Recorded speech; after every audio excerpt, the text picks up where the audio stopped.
who still remain with pain.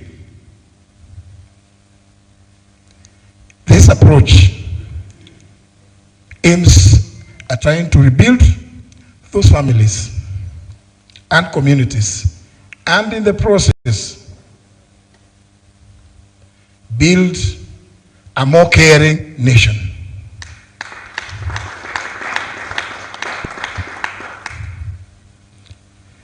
In the process, we will seek to establish the truth, Mheshimiwa Mbue, and see whether we can bring some healing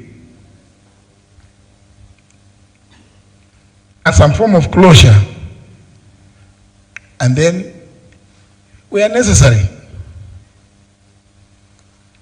bring in forgiveness and reconciliation.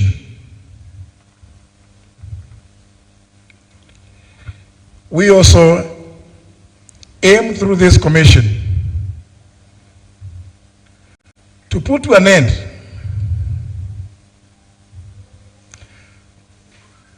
this impunity that we have witnessed in this country by embracing the principle of never again.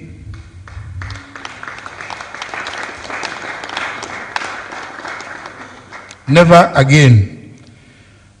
By also putting memorializing, and through remembrance. We also aim to create mechanisms to support healing. And through our partners, seek to do compensation and restoration for victims, survivors, and communities.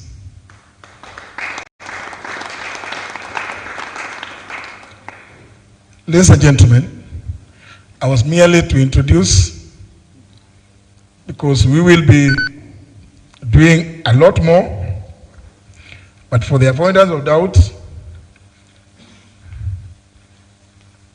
if it is not on the screen, Ben, is it on the screen? I wish to announce, since we intend to hit the road running, that we've set up a website for ease of engagement with the public, whether anonymously, the oath of office, because we intend to hit the stage running. So that was merely to give you the approach that we intend to use. There will be, you'll be given staff relating to how we intend to address the culture of impunity, how we intend to carry out investigations and preserve evidence. There will be measures which will be interim, and I wish to assure Kenyans that whatever they give us is so secure. We should not worry about certain mischievous activities that we have seen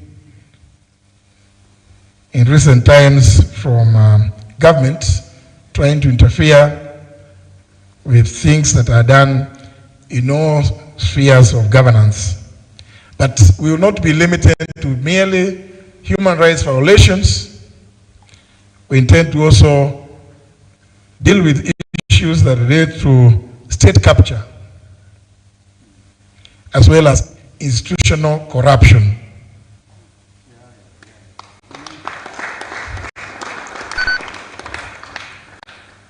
And I just want to give some small example here as I sit,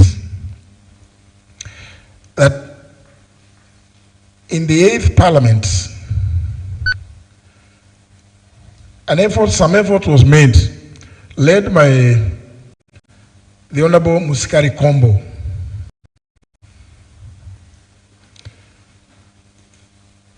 course, when, as you all know, KANU was whitewashed, that report, which had what we used to call the list of shame.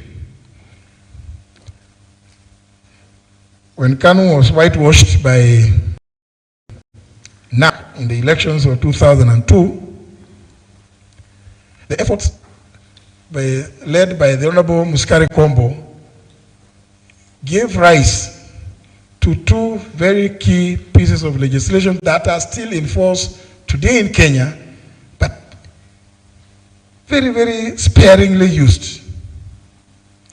One, of course, we know because we have the EACC, they always pretend to be doing this or the other.